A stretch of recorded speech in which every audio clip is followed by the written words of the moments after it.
സംസ്ഥാനത്തെ ദേശീയപാതാ വികസനം പൂർത്തീകരണത്തിലേക്ക് അടുക്കുന്നത് പിണറായി വിജയൻ സർക്കാരിൻ്റെ ഇച്ഛാശക്തിയിലൂടെയാണ്. UDF കാലത്ത് മുടങ്ങിപ്പോയ പദ്ധതിയാണ് LDF സർക്കാർ യാഥാർത്ഥ്യമാക്കുന്നത്. ഇതിനായി 5580 കോടി രൂപയാണ് ഇതുവരെ കേരളം ചെലവഴിച്ചത്. ലോകമെങ്ങുമുള്ള മലയാളികളുടെ സ്വപ്നമാണ് കേരളത്തിലെ ദേശീയപാതയുടെ വികസനം. സ്ഥലം ഏറ്റെടുക്കുന്നതുമായി ബന്ധപ്പെട്ട നിരവധി പ്രതിസന്ധികളിൽ മുടങ്ങിപ്പോയ പദ്ധതിയാണ് പിണറായി സർക്കാർ യാഥാർത്ഥ്യമാക്കുന്നത്.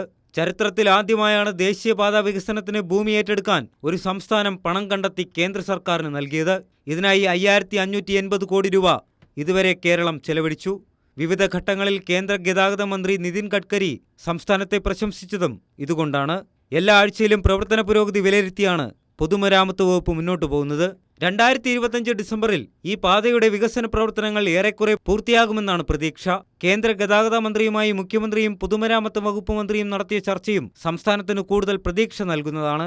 2025 ഡിസംബറിൽ ഇപ്പോഴത്തെ പ്രവൃത്തികൾ ഏറെക്കുറെ പൂർത്തിയാകുമെന്നാണ് കേരളത്തിന്റെ പ്രതീക്ഷ. കേന്ദ്രമന്ത്രിയുമായുള്ള കൂടിക്കാഴ്ചയിൽ ദീർഘവീക്ഷണത്തോടുകൂടിയുള്ള റോഡ് വികസന പദ്ധതികളും മുഖ്യമന്ത്രി പിണറായി വിജയൻ മുന്നോട്ട് വെച്ചു. 20 കൊല്ലം മുന്നിൽ കണ്ടുള്ള 17 റോഡുകളുടെ പദ്ധതികളും മുഖ്യമന്ത്രി സമർപ്പിച്ചിട്ടുണ്ട്.